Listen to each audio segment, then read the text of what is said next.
தமிழகத்து தாய்மார்களுக்கு அன்பான வணக்கம்.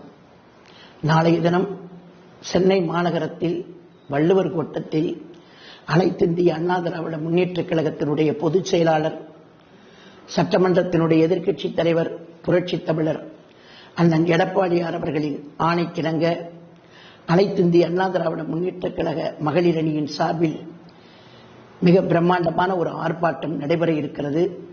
அந்த ஆர்ப்பாட்டத்தினுடைய நோக்கம், தமிழகத்திலே தொடர்ந்து கடந்த 2 ஆண்டு காலங்களாக தொடர்ந்து தமிழகத்திலே இருக்கக்கூடிய குழந்தைகள், பெண்கள், தாய்மார்கள் 3 நிலைகளிலே இருக்கக்கூடிய பெண்கள் பாலியல் தொந்தரவால் பாதிக்கப்பட்டு பெண்களின் வாழ்வாதாரம் சீரழிக்கப்படக்கூடிய சூழ்நிலைகளை தினந்தோறும் தொலைக்காட்சியிலே, பத்திரிகை வாயிலாக நாம் பார்த்துக் கொண்டிருக்கிறோம்.